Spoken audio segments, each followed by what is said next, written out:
Agora, Amanda, quando você toca nesse ponto, você citou 3 nefastas mulheres que não representam nem luta pelas mulheres, nem nenhum tipo de luta por dignidade humana, e coincidentemente ou não, elas vêm da região sul do Brasil, em especial nós estamos em Santa Catarina. Por que isso está sendo tão frutífero, ao teu ver? Eu acho que, em especial, porque a gente não tem um ecossistema de comunicação forte para trabalhar de forma crítica com o que esses mandatos trazem de ruim para a nossa sociedade. Mas, claro, a gente pode pensar em várias outras explicações, né? Dentre elas, esse território discursivo do vale tudo das redes sociais, ele tem potencializado discursos agressivos. A gente sabe que na rede social, o algoritmo ele te nota na medida em que tu amplifica o teu discurso, em que tu começas a usar o teu discurso de uma forma mais truculenta.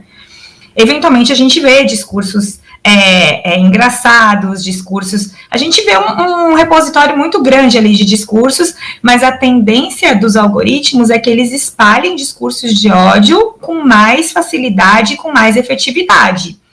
E todas essas deputadas, elas nascem dessa cultura. Elas, antes de serem deputadas, elas são influencers.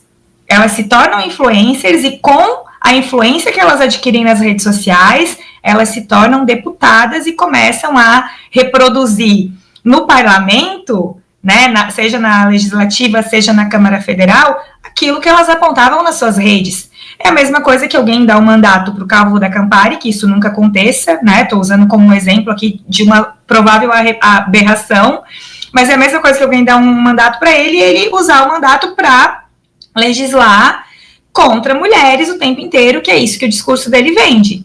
Então, eu acho que isso com certeza também tem potencializado esses perfis, esse perfil de mulher que entra na política por conta da sua influência na rede social, por já usar a rede social para espalhar discurso de ódio e de intolerância. A ausência de um ecossistema midiático forte, a gente não tem mídia forte aqui em Santa Catarina, a gente tem uma mídia hegemônica que opera ligada aos cofres estatais, ao cofre do governador Jorginho Melo, que é um governador bolsonarista. E isso também se reproduz nos estados do Rio Grande do Sul e de Santa Catarina e do Paraná, mas numa medida um pouco mais discreta, porque a gente tem a RBS e a RPC que tem um pouco mais de autonomia, mas também não muita, né? Aqui em Santa Catarina, a NSC, que é afiliada da Globo, não tem autonomia nenhuma.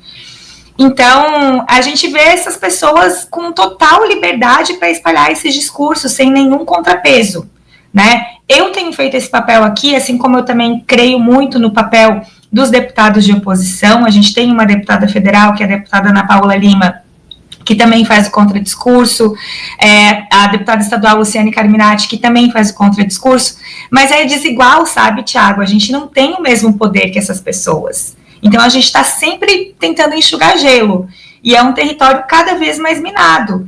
E a gente está trabalhando, né, eu vou trabalhar como jornalista para amplificar os espaços decisórios de mulheres progressistas, de homens progressistas na Câmara e no Senado no ano que vem, mas a gente tem um caminho muito árduo, porque a gente vai ter uma eleição aqui em Santa Catarina em que os principais candidatos são os dois de direita, um está brigando para saber quem é mais bolsonarista do que o outro, em que a gente vai ter o Carlos Bolsonaro como candidato ao Senado.